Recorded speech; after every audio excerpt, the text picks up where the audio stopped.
Big up everyone, this is Adam Dow 2025 doing your special Brazilian report between August 29th and August 31st of 2025.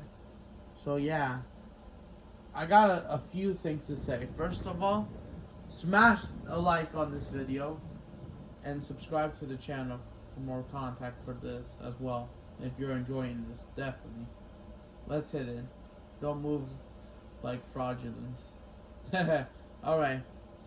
Second of all, so unfortunately, due to some issues with my camera, which I've been having on my computer as well lately, which I'm having it on my phone for some reason for today, you're not gonna see me you're not gonna see me my face. Not because I want to, but it's because like I have something with my phone, and I think I had something dusting about from work. I think I'm assuming I have to do that. So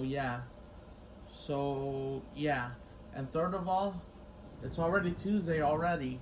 So yeah, we're gonna start. So yeah, as here we come. Yep, as we enter the international break, we're gonna do our final report how the Brazilians have done so far, as we're gonna prepare to take on Chile on Thursday in just 48 hours from now, as we're recording this, and Bolivia in our final World Cup qualifiers on Tuesday. Even though they're not really must-win games, but how did the Brazilian abroad how to do? So yeah, I'm gonna do that. So yeah, let's roll it now. So yeah, that's how I guess we're gonna roll now. As I'm trying to find a proper intro. So yeah, we're gonna start off with the English Premier League. Starting off with what happened on the first game, basically on Saturday. Yeah, we're gonna start that. So on Saturday, we're gonna talk about the Chelsea boys. On Saturday, Esteban, João Pedro, and Andre Santos did play in their 2-0 win against Fulham. Andre Santos or Esteban and João Pedro both started and played like Okay, so Esteban played just 68 minutes. He just had like one shot all game, I would say. I did watch the game, but this game I would say was very early in the morning. It was 4:30 a.m. Just like that, another 4:30 kickoff. I was really tired. Yep, once again. But thankfully I don't have to do it again for next week. How did the players do? He was doing good. Nothing really special. He is still trying to adapt. He was still trying like his best to rip defenders. But I do expect more out of him very soon.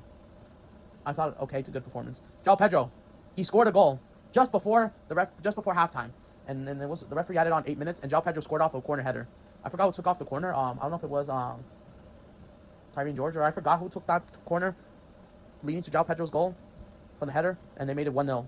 And then before Chelsea got a second goal from a penalty kick from Enzo Fernandez. And I know, but I will say this: even as a Brazil fan, the referee was kind of not that great. They disallowed Fulham's goal because of possible foul build-up, and then including unfortunately João Pedro might have a handball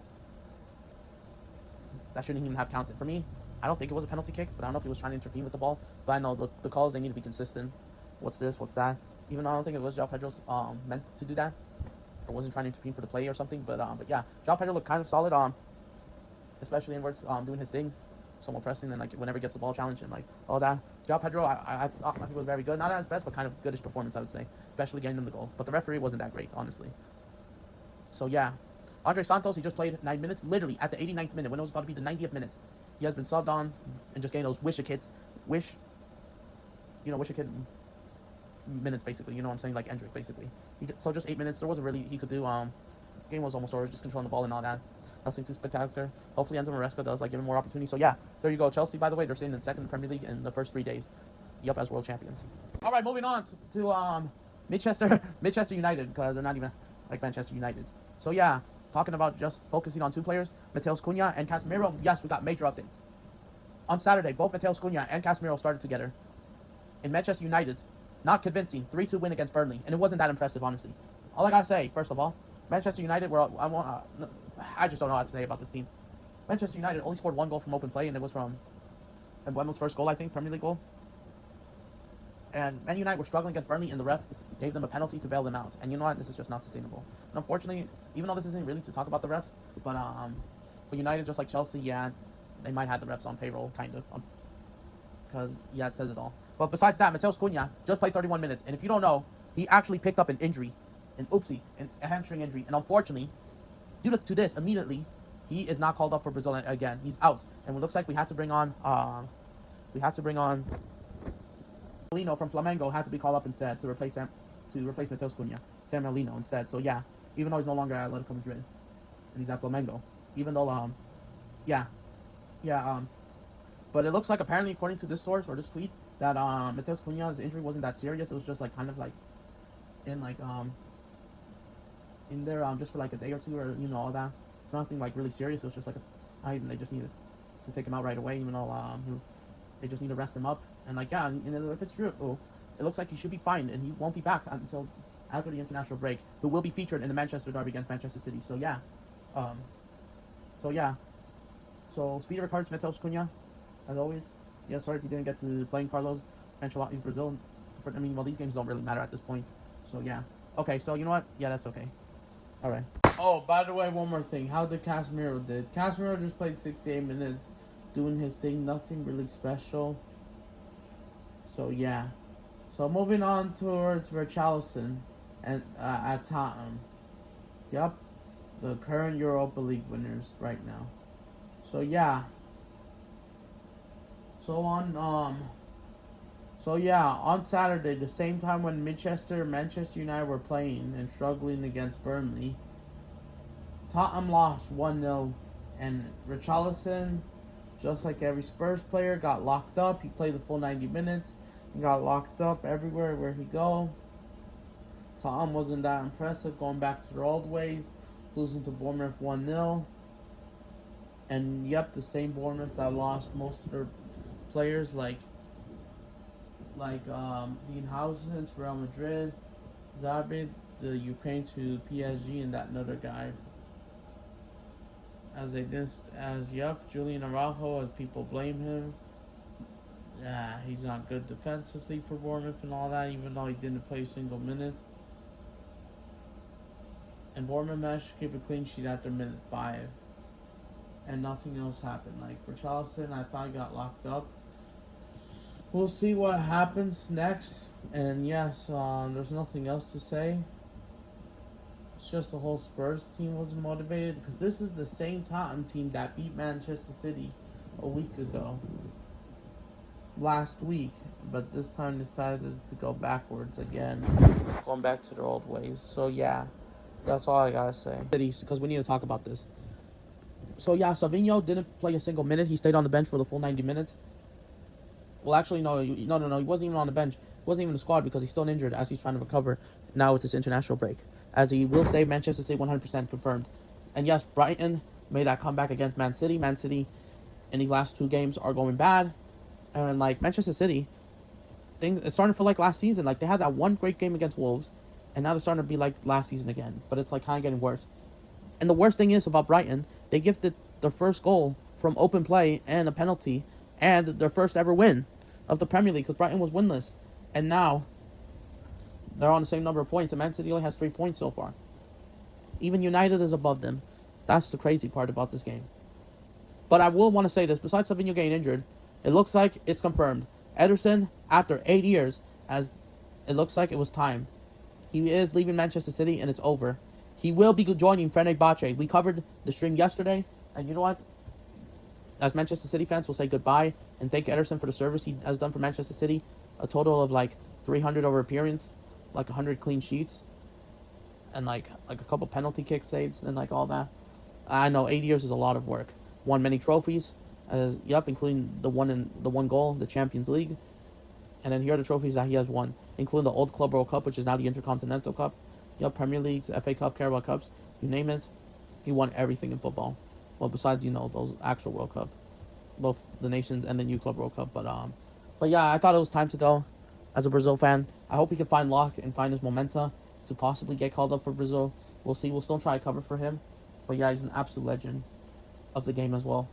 Even if things didn't went well in those last 2 years. After that treble season immediately, those last 2 seasons. So yeah. Ederson, we will cover him at Fenerbahce. Yup, teammates of Edson Alvarez playing Europa League, and yup. So yeah, as Man City welcomes PSG's Donnarumma, the PSG decides to no longer need him, because of Chevalier. It says it all. So yeah, it kind of says it all. So yeah, we're gonna get on PSG later. And also, Anthony has left Manchester United and will return to Real Betis, to Seville, the green side of Seville. Real Betis Balompié has got him in the 50 million transfer fee, or you know, they got him back, and like a couple add-ons with like a 50% sell-out clause. So yeah, there you go. He's a Real Betis player, officially confirmed, and he's back. The goat is back in Seville, in Spain. We're gonna cover, and we will cover Real Betis in La Liga team finally, which we're gonna get into that, and that's finally good news. So yeah, we're wishing both of the best. As Real Betis also plays Europa League after losing that Conference League final to Chelsea, who won both of them by 3 goals, the Conference League and Club World Cup. So yeah, Jesus and Lucas Paqueta, 2 Carioca players from Rio de Janeiro, they clashed over the weekend because they. So I wanted to talk about N'Golo Jesus. On Sunday, N'Golo Jesus played just 17 minutes off the bench. They played 98 minutes plus 90 minutes plus stoppage time. They add on 8 minutes, so which means he was subbed on minute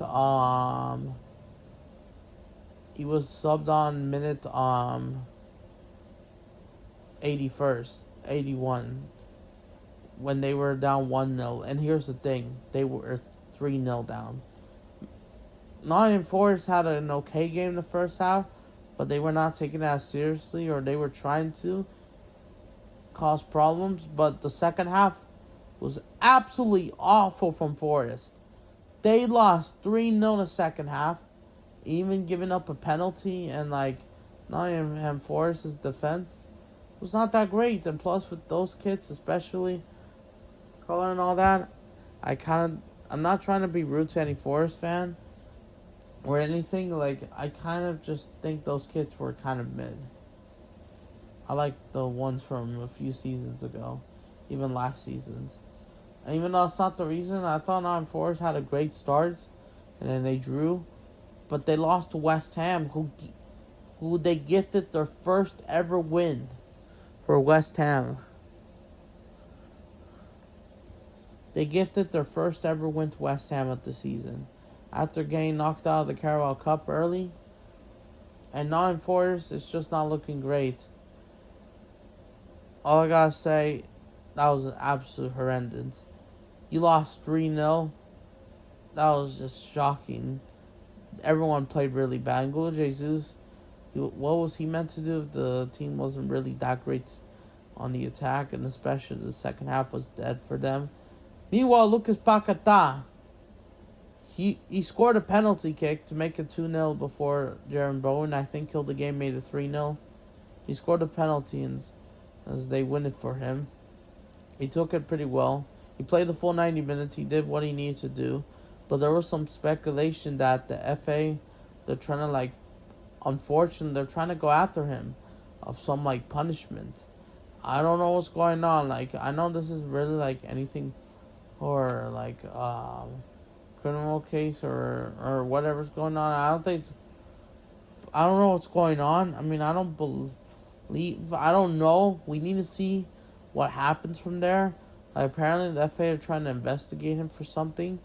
I don't know. So you guys could let me know as well, because I just don't know what's going on behind it. I haven't paid attention fully. I mean, I should be, because it's my player, but I just haven't had time, unfortunately. So let's see what happens from there. Hopefully something's very serious, because mate, it's just already a lot. Alright, moving on towards this quick report. Bruno Guimaraes started to play the full 90 minutes for Newcastle United in their 0-0 draw against Leeds United. And yeah, Newcastle, they're kind of in a mess.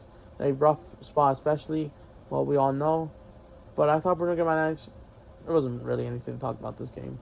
Okay, and there wasn't really nothing to talk about. Moving on to this big game, which was kind of like a snooze fest, unfortunately.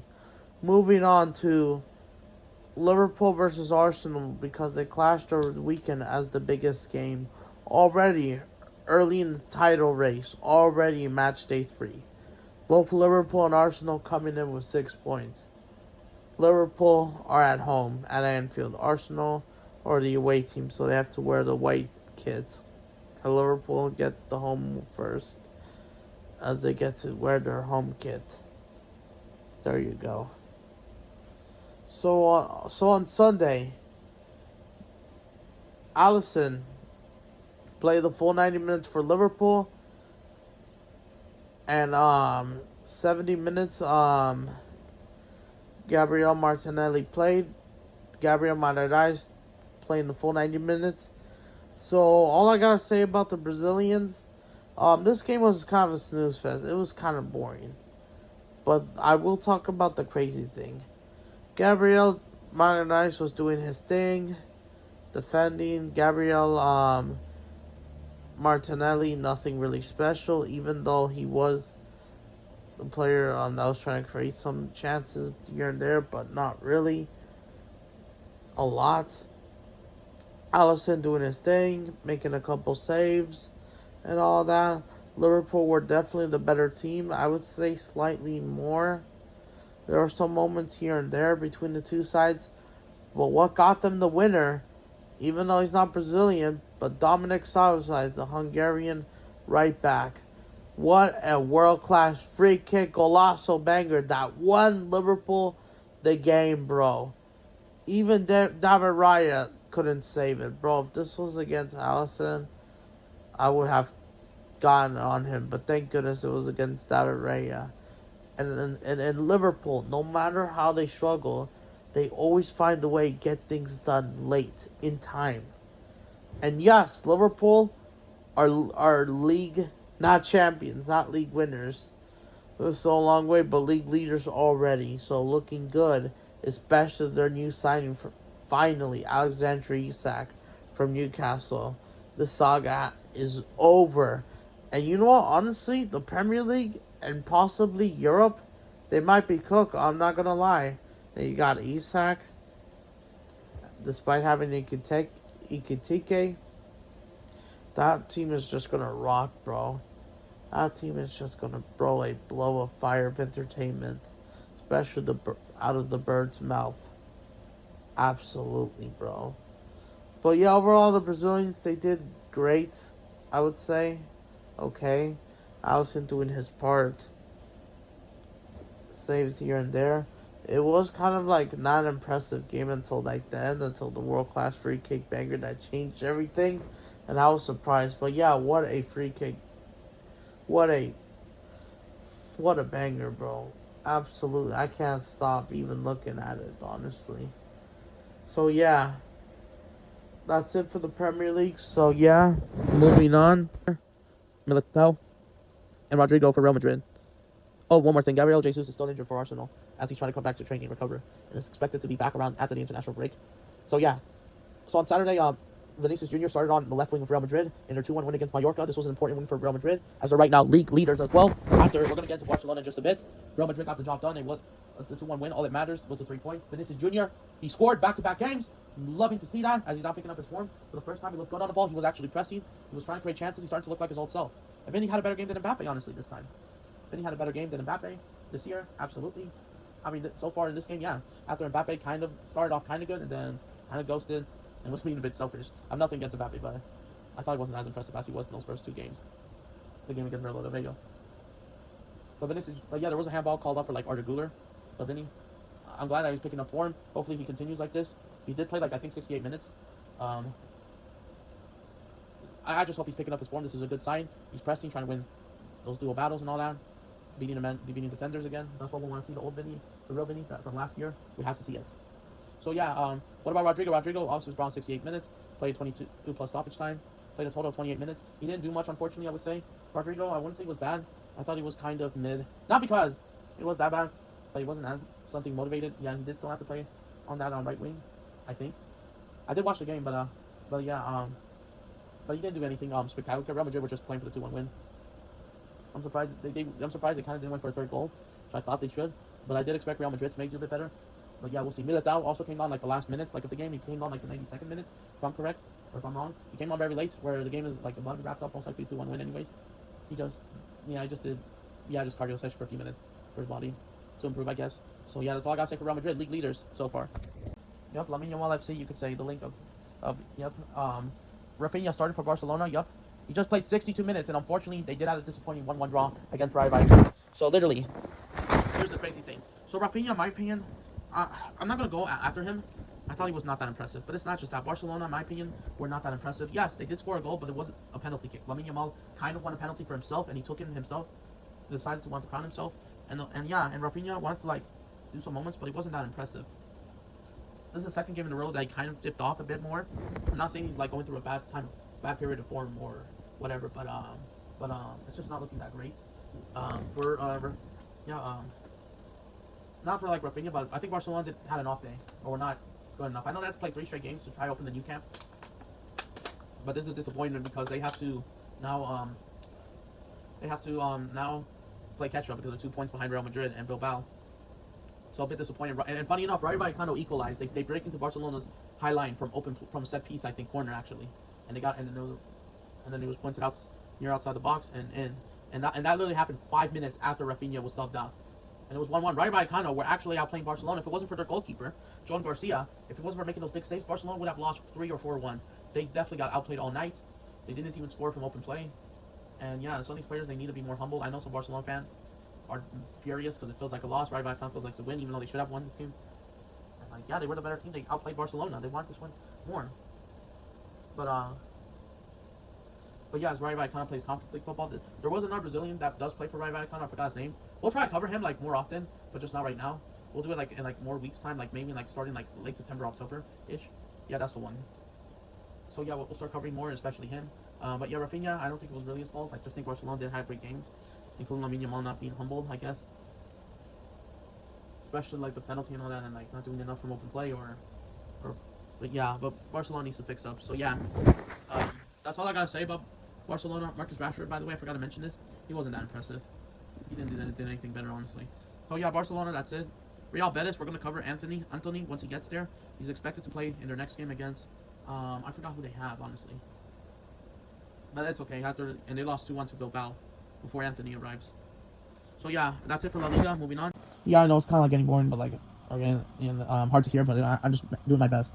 So yeah, moving on to the French league or the McDonald's league or Ligue 1 or whatever it's called. You want to say it's so easy that even possibly my grandma should score a goal in this league while having a big chicken fried burger. All right, moving on. So I want to talk about a few things. So let's start off with PSG, I guess.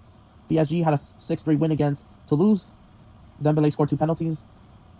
He didn't score from open play, but just 2 pens in their 6-3 win as expected against Toulouse. So Marquinhos didn't play a single minute. He stayed on the bench for the full 90 minutes in this game. While Lucas Varane played like 90 minutes and made like 1 great tackle. So nothing to talk about there. It looks like there was like requests that Lucas Varane or speculation that wants to leave PSG, but the transfer window has officially closed. Juventus and like someone else was linked with him. They're trying to get him, but it's too late. It looks like he's staying at PSG, doing his thing now. It looks like. So yeah, as expected as always.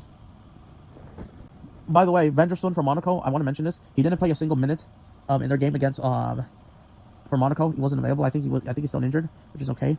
Hey, but even that, besides that, even if he wasn't or in the roster for these upcoming games, there was. So yeah, it looks like he's staying with Monaco. 100,000% confirmed. He will be staying with Monaco. Barcelona were trying to like link that they were trying to like pull a last minute deal, but it's not. But it never happened. It wasn't even that close to negotiating. So yeah, he's staying at Monaco. So there you go. Alright, moving to Alexandro from Lille. Alexandro Sardo played the full 90 minutes in their impressive 7-1 win against Lorton away from home at their ground. He did good. He made good tackles. I didn't watch this game, but yeah, it was good. And yes, as you guys heard, I'm not really surprised. As most people know, unless you don't know, you live under a rock, that you never heard that 7-1 before, or 7-1 is a fantastic or good result. I mean, yes, so that was pretty massive. So there wasn't really anything else, but yeah, 7-1 is crazy. What an ass whooping, yep, against learning. So yeah, as Lille moves up to the table as well again further.